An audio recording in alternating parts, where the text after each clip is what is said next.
Ayan. Don't you worry. Malinis ang kamay ko. Siyempre, tayo kakain yan eh. Okay lang ba sa'yo na marami kamay mo? Tapos tayo kakain. Siyempre, hindi, di ba?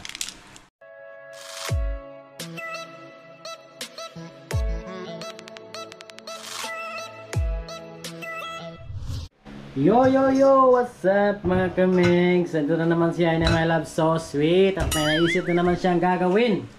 And mga kamigs, nakikita nyo mayroon tayong chicken. Native po yan, native na chicken. So, ayan is mamarinate muna namin. Bali, ano to, steamed chicken. Ayan. Or chicken steam. Kahit ano ba? Ayan yung ating likomki. Ayan mga kamigs. Tapos mayroon tayong magic sarap na hinaluan ng asin. Ayan, mga simpleng banat lang mga kamigs. Ayan, silicone. Ayan. Masarap to mga kamigs. Made in China.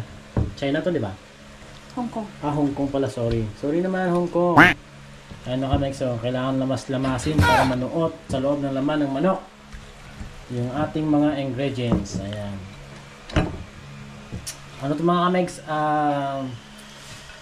Gawang China. Yung takuri namin. Mamaya ka na, istorbo ka. Nagpa-vlog kami. Sumipol ka na. Bala ka sa sarili mo. Ayan mga kamigs, ito naman is dahon ng sibuyas. Ayan. Halo. Ganun pala sila mag-marinate mga kamigs, ano? So ito naman mga kamigs, panibagong recipe na naman na ating matututunan. Ayan. So please panoorin niyo po yung video hanggang matapos. So bali sa ngayon, mamarinate muna ni Honey My Love So Sweet. Ayan. Ayan, nakita niyo kung paano niya lamas-lamasin. Ayan, para daw manuot yung lasa dun sa laman-laman ng manok. Kasi native to mga kamigs eh. O, mga ilang minutes ba ito ibabad bago siya steam? Like 10. 10 minutes lang. Okay. 10. Actually, yung original recipe nito, wala siyang soy sauce. Ako gumamit ngayon ng soy sauce. So sa'yo pala to, yung version na to. So, yung mga kamigs, no? And salt, they don't use also with magic sarap. No? So walang ganito. Only sa Pilipinas lang talaga, no? Pinoy tayo eh. Maalat yung panlasa natin mga Pinoy. Yes, that's why I put salt and... Kakaiba talaga ang Pinoy. So, hindi ko lang alam kung lalambot bang laman ito kasi alam natin mga kamigs na yung native na manok ay matigas yung laman. Kailangan ilaga ng ilaga, di ba? Ngayon, malalaman natin mamaya after 10 minutes kapag in-steam tong chicken na to, native na chicken, kung lalambot ba siya. Malalaman natin niya mamaya sa pagbabalik ng Abit.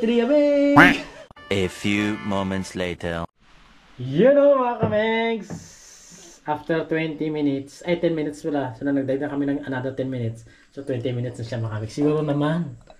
Diba? Naot na yung lasa niyan. Smell it. Bango? Bango nga. No. Smell good. Ayan, kaso konti. Parang bitin yata. No? No, it's okay. Ayan, Mark. Dali natin sa kusina. Dali natin sa kusina. So, ito siya. Ito natin lalagayan mga kamigs. May tubig na siya. Ito natin chicken. Pero nag-aalala ako kasi nga native to eh. Lalambot kaya ito. So, tingnan natin mga kamigs. Lalambot ba yan o hindi? So, ayan na mga kamigs. Kumukulo natin tubig. Ayan. Yan ang ginawa. Anong purpose niyan? Manot yung skin niya. Okay. Para pala yung... Hindi nasira yung skin niya pag nag-ano. Pag in-steam. Oo. Makita mo yung skin niya.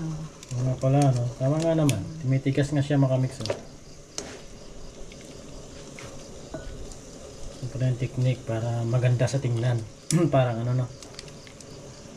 Kasi Oo, parang masisira ano. yung skin niya pag hindi pinamian sa tubig. Ayun.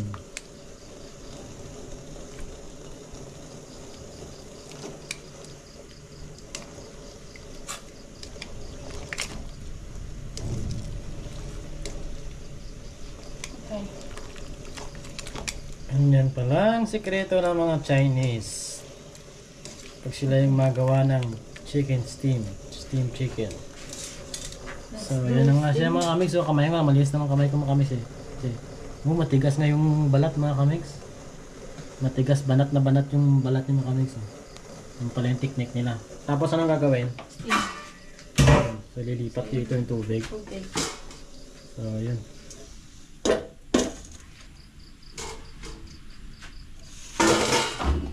Maulaan tayo. Kulo-kulo pa naman yan.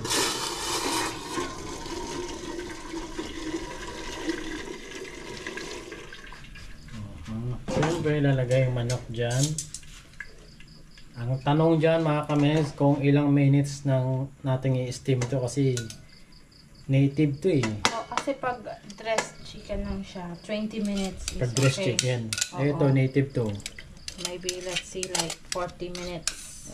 Tagal pala. 40 minutes. 35 minutes. So ayun mga next. Ayan, ready na siya. Ganyan na yung setup niya. Tapos yung apoy natin medyo malakas. Hinaan na ng control na lang mamaya pag kumukulo na siya. So balikan na lang natin yan after 35 minutes siguro. Para ma-tansya natin mga next. Alright. Woohoo! Let's go!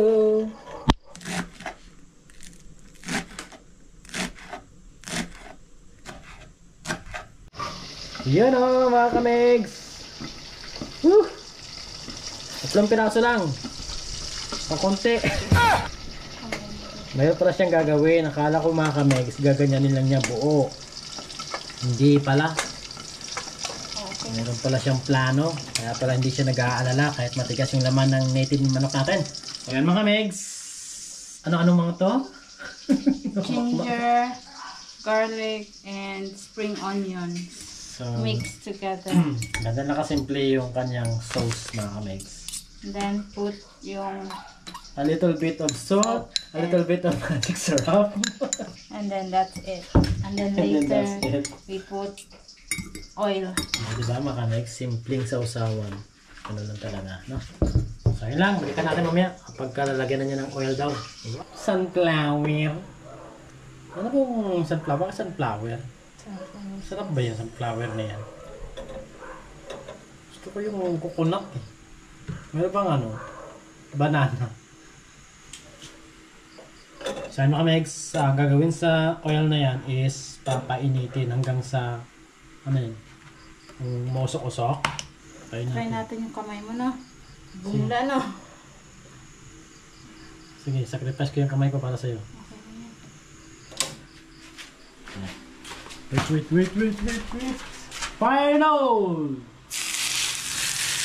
Ganyan po siya mga kamay. Yan. Parang kulang yung oil. Okay na ba yan? Sakto lang yan. Naamoy ko yung ano, amoy yung spring onion. Tapos, ito is brand ng Lake Comkey. Kaso lang mga kamegs, kulay green siya. Light soy sauce. Mas light siya, no? Kumpara doon kanina sa pinakita ko. Hindi mas. This is the light soy sauce. Ah, light sauce. Okay. Sige. 1, 2, halo. Ito na yung ating sausawan. No, actually, i-mix mo yan with I-mix yung chicken. So, hindi pala siya sausawan mga kamegs. I-mix pala yung chicken dito. So, yan yung chicken natin. Tapos, hihimayin yan mga kamegs. Ayan. Don't you worry. Malinis ang kamay ko. Siyempre, tayo kakain yan. Okay lang ba sa'yo na maraming kamay mo? Tapos tayo kakain. Siyempre, hindi, di ba? Yan palang himay-himayin.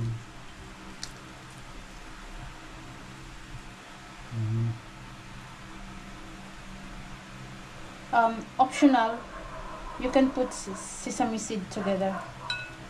Sesame seed or peanut. Ihalo dito sa ano? Ihalo dito. And then this one together. Okay. Kung mayroon kayo niyan mga kamegs, pwede nyo subukan. Wala kasi kami nun eh. Kaya optional na lang. Pag hindi nyo kayang himayin mga kamegs, kasi nga medyo matigas, kasi native to eh. Gamitan nyo na lang ng kutsilyo. Pwede rin naman na itak. Kung wala ka kutsilyo, kung itak, pwede rin.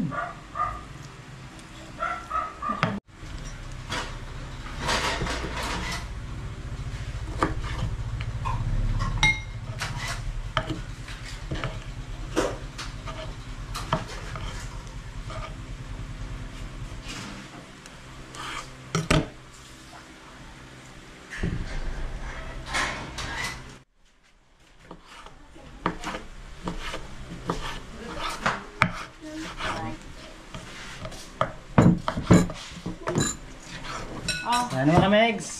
Ano Then, gagawin sa ating sasawan? Ay hindi, mix pala yan.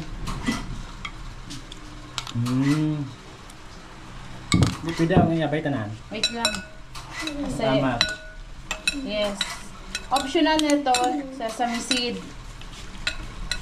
Ano? Sarap, mukhang masarap nga siya. Oo, mukha lang. Mukha lang siyang masarap. Pero ang totoo, Totoo. sarap talaga. Sarap talaga siya. Busan na. Wait. May plating tayo, sorry ah. Ay, yun nga pala, no? Yan, ang finished product namin. Ay, huli ko. Nag-email naman ako kamano. Yo, so ano ka next? Yan ang aming, ay, yan ang kanyang, Happy Chinese New Year. kanyang finished product. Dahil Chinese New Year ngayon. Nagluto kami ng Chinese food. Yun. Yung chicken. Ayos. Okay, and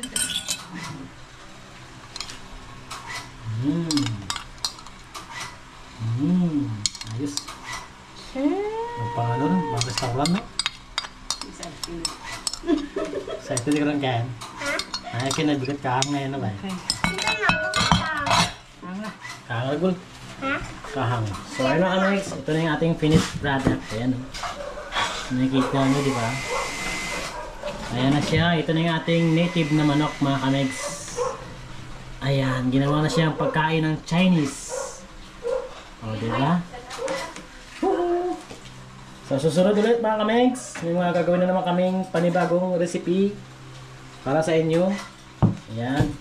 Panoorin nyo lang ang aming mga video na ina-upload para magkaroon kayo ng idea.